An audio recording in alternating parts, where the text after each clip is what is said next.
Okay, so Hess's law can also be applied when we use enthalpy change of combustion data. So we know the definition for enthalpy change of combustion is the energy released. You can say change, but it's by definition exothermic, so I prefer to say released. When 1 mole of a substance is completely burnt in excess oxygen. So here are some substances, they're all fuels. All of these substances will burn when 1 mole of these substances completely combusts in excess oxygen under standard conditions, with all reactants and products in their standard states. This is how much energy is released in kilojoules per mole. We can use this data to create Hess cycles to determine the enthalpy change for a reaction we cannot directly measure or just don't have the equipment to directly measure at the time. So first things first, I will write an equation for the standard enthalpy change of combustion for my fuels. So here's ethene. Ethene will react with oxygen to make the combustion products carbon dioxide, gas, and water, liquid. Now I need to balance this equation. So 2 carbons will produce 2 carbon dioxides, 4 hydrogens will produce 2 waters, 1, 2, 3, 4, 5, 6 oxygen atoms means I would require 3 oxygen molecules.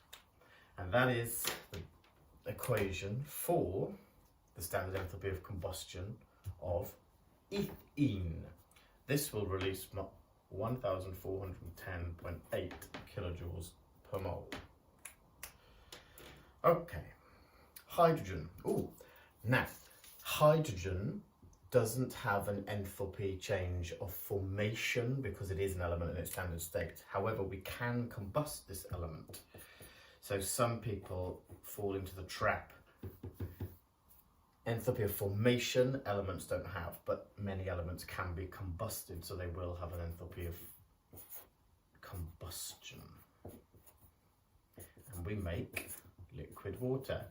Now, interestingly, another quirk here, the enthalpy of combustion of hydrogen is the same as the enthalpy of formation of water. If you were to write those 2 equations, you have the exact same compounds and elements contained. And the last one, ethane. So ethane, again, is a fuel. It can react with oxygen to make the combustion products carbon dioxide and water, liquid water. Balancing it, 2 carbons, 2 carbon dioxide, 6 hydrogens, so 3 waters. 1, 2, 3, 4, 5, 6, 7 oxygens. Now, some people would try to double this whole equation to balance it, but then you won't have the enthalpy change for combustion because the definition states 1 mole of a fuel is combusted. So I can't double this whole equation. I have to go for half moles. And I just said 7, so 7 over 2 or 3.5. Hey, 3.5, 7 over 2, same value. Interesting. Because we're doing a Hess cycle, this should work. The enthalpy change for this is minus 1559.7 kilojoules per mole. Okay, now comes the fun. Play dominoes, match things up.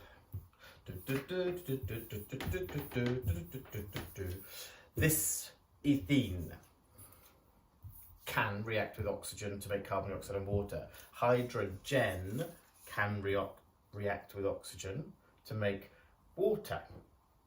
Notice here, 3.5 moles of oxygen is required to react with these 2 fuels. 3.5 moles of oxygen is required to react with that one fuel, which makes sense because it contains the same number of carbons and hydrogens as these reactants. The product from the combustion of these two carbon dioxides and 3 waters, is the same as the combustion product from my other reactant. So we have here the same products and 3.5 molecules of oxygen, or moles of oxygen, to react with the reactants or products. Now, let's pop that all together in a Hess cycle.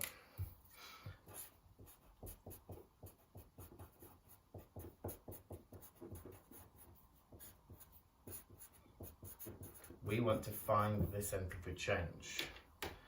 We have been given combustion data. So what I will have in my box at the bottom, with combustion data, if I burn these reactants or product, I will make the combustion products.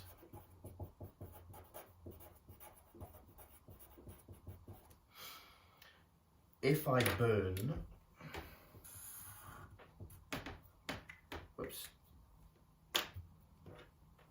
ethene and hydrogen, I will make 2 moles of carbon dioxide gas and 3 moles of liquid water. I would make the same combustion products if I combust ethane. And notice the arrows are going down to the combustion products because we have the definition for these enthalpy changes. We can add the values from the data booklet that we have. The enthalpy of combustion for 1 mole of ethane is minus 1559.7. The enthalpy change of combustion of ethene and 1 mole of hydrogen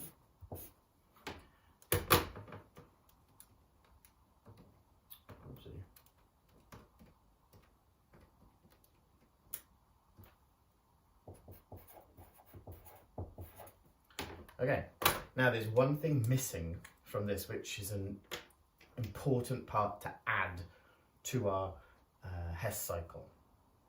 I can just crack on now and work out the value, but this Hess cycle is not balanced. Where did these oxygens come from? I know I needed to add 3.5 moles of oxygen, 7/2 moles of oxygen to each side. Now, you have 2 options. 3.5 O2s, 7/2 O2s. Nobody minds which way you choose to write, as long as it is balanced. 7/2 is 3.5. Now you can add 3.5 oxygens to this equation up here. I don't like that. I think the best place is to add your oxygens next to your arrows to say that these will react with oxygen to combust. So I will add them here, plus 3.5 O2, plus 3.5 O2. Because then I haven't changed the reaction I'm looking at in any way. I've just said, oh, this ethane would require oxygen to combust. These reactants would require oxygen to combust. Then it is a chemically balanced equation. Now, let's calculate our enthalpy change for this reaction. We're going to go we are going to go from our reactants to our products via a different route. Starting with our reactants, we will go this way. So we're going to go the correct way down this first arrow. So I'm not going to change its sign. And I'm going to go the wrong way up my second arrow. So I will change the sign. If you want to do it more mathematically, in terms of vectors, correct way down that change, incorrect way, whoopsie, along that change.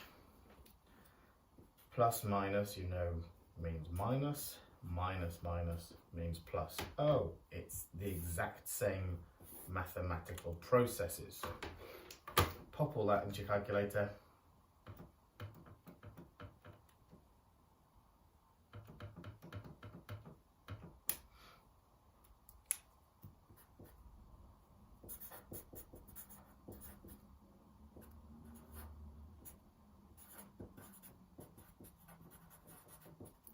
Minus 136.9 kilojoules per mole.